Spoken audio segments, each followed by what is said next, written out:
Indian higher education system दुनिया के सबसे कॉम्पिटिटिव एजुकेशन सिस्टम्स में से एक है। अनफॉर्चुनेटली हमारे देश में हर एक घंटे एक स्टूडेंट सुसाइड करता है। वहीं हमने देखा यूपीएससी और एनडीए जैसे प्रेस्टिजियस करियर ऑप्शंस में कन्वर्जन का चांस 1% से भी कम हो जाता है। एक जमाना था जब क्लास 12 पास लोगों को भी गवर्नमेंट जॉब्स मिल जाता था। उसके बाद भी अगर कॉलेज अच्छा ना हुआ तो वहाँ पे पढ़ने वाले बच्चों का प्लेसमेंट नहीं हो पाता, और अगर होता भी है तो बहुत कम पैकेज पर। ये सब स्टूडेंट्स पर बहुत ज्यादा मेंटल प्रेशर डालता है। जब भी कोई व्यक्ति एक ऑक्यूपेशन में आगे बढ़ता है, उससे रिलेटेड टास्क और रेस्पॉन्सिबिलिटीज ऐड होती रहती हैं। यह हमें एक सही डायरेक्शन और पर्पस दिखाकर सही रास्ते पर चलने के लिए मोटिवेट करता है। Hello everyone, welcome to my career Saathi, your one stop shop for everything related to career guidance and career counselling. मैं हूं मनु साकुनिया, एक करियर काउंसलर जिसने पिछले 10 सालों में 10,000 से ज्यादा लोगों को करियर्स के लिए गाइड किया है, जिसमें स्कूल स्टूडेंट्स और कॉलेज स्टूडेंट्स से लेकर वर्किंग प्रोफेशनल्स तक शामिल हैं। मैं यहाँ हूँ करियर डिसीजन मेकिंग को आसान बनाने के लिए और आपको आपका सही करियर चुनने में मदद करने के लिए। मैंने सोचा कि अपने पिछले 10 साल के करियर काउंसलिंग एक्सपीरियंस के बेसिस पर आपके साथ में कुछ ऐसी प्रैक्टिकल टिप्स,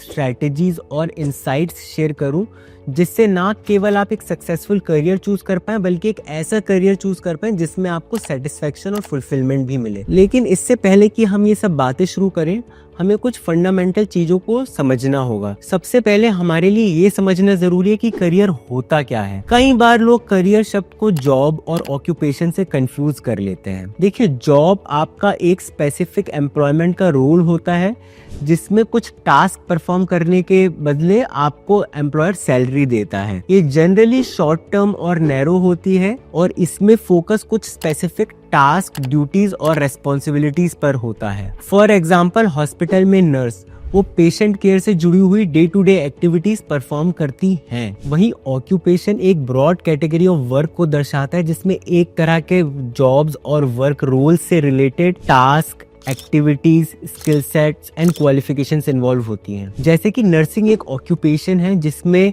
पेशेंट केयर के साथ साथ clinical skills, medical record management और अन्य रिलेटेड स्किल्स शामिल हैं। और जनरली हम ये देखते हैं कि जब भी कोई व्यक्ति एक ऑक्यूपेशन में आगे बढ़ता है, उससे रिलेटेड टास्क और रेस्पॉन्सिबिलिटीज ऐड होती रहती हैं। वहीं करियर एक जर्नी है लर्निंग और वर्किंग की, जिसको आप लाइफ लॉन्ग परस्यू करते हो। ये आपके प्रोफेशनल लाइफ का प्रोग्रेशन और डेवलपमेंट दर्शाती हैं, और इसमें वो सारी चीजें इंक्लूड होती हैं जो ना केवल आपको प्रोफेशनल सक्सेस और पर्सनल फुलफिलमेंट की तरफ लेकर जाती हैं, बल्कि आपकी प्रोफेशनल आइडेंटिटी भी बनाने में मदद करती हैं, जिससे कि आप समाज और दुनिया में जाने जाते हो। आपने वो LIC की टैगलाइन तो सुनी ही होगी, जिंदगी के साथ भी, जिंदगी के बाद भी। बस करियर भी आपको वही आइडेंटिटी बनाने में मदद करती है, और इसीलिए करियर प्लानिंग बहुत इंपॉर्टेंट हो जाती है। बिकॉज आपके पसंद की फील्ड जो आपके लिए सही हो, उसमें करियर बनाने से पहले आपको काफी सारी चीजें डिसाइड करनी पड़ती हैं। फॉर एग्जांपल, आर्किटेक्चर में पढ़ाई करने के लिए आपको आर्किटेक्चर में अंडर ग्रेजुएट डिग्री करनी पड़ेगी, और उसके लिए आपके पास फिजिक्स, केमिस्ट्री और मैथमेटिक्स PCM स्ट्रीम का होना 10+2 में जरूरी होता है। वहीं अगर मैं मेडिकल फील्ड्स की बात करूं, तो ना केवल MBBS पढ़कर डॉक्टर बनने के लिए, बल्कि और रिलेटेड फील्ड्स जैसे nursing, pharmacy,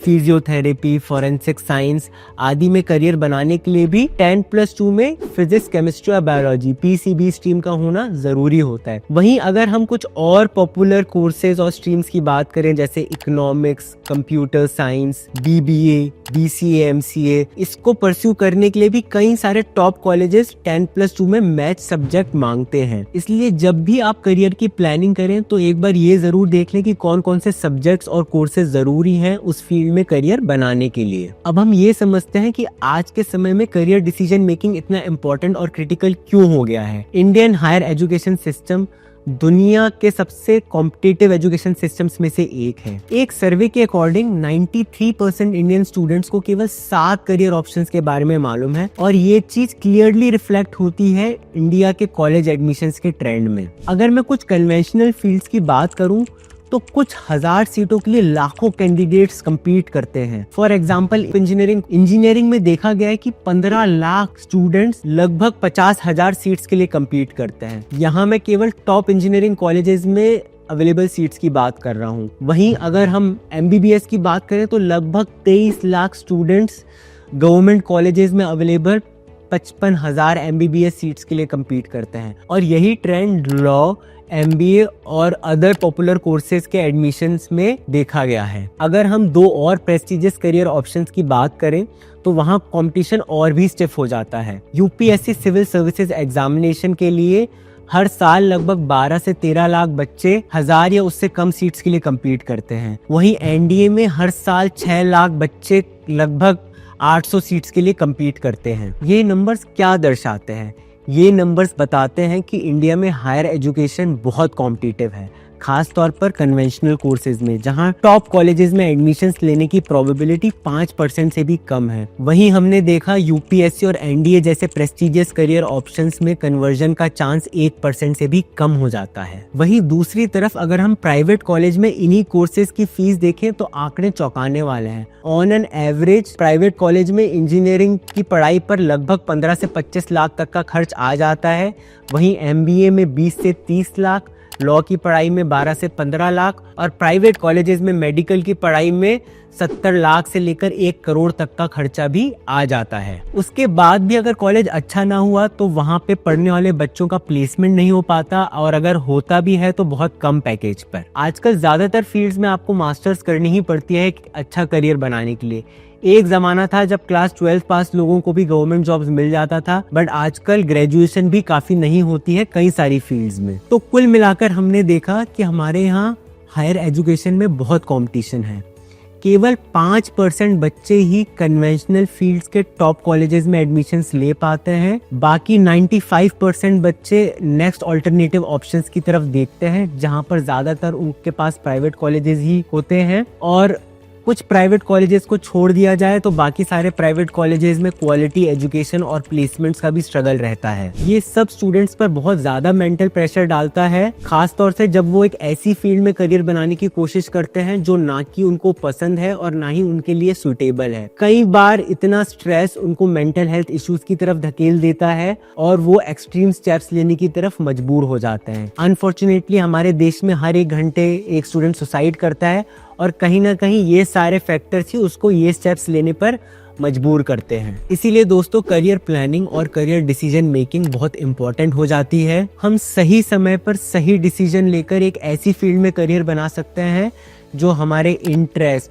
aptitude, talent, strengths, personality से मैच हो और करियर एस्पिरेशंस को पूरा कर सके। यह हमें एक सही डायरेक्शन और पर्पस दिखाकर सही रास्ते पर चलने के लिए मोटिवेट करता है, जिससे ना केवल हमारे सक्सेसफुल होने के चांसेस बढ़ जाते हैं बल्कि हमें सेटिस्फेक्शन और फुलफिलमेंट भी मिलता है। मैं आशा करता हूँ कि आपको ये वीडियो यूजफुल लगा होगा। अगर लगा है तो इसे लाइक करें, शेयर करें और चैनल को सब्सक्राइब करना ना भूलें ताकि मेरे और वीडियोस आप तक पहुँच पाएँ। Thank you.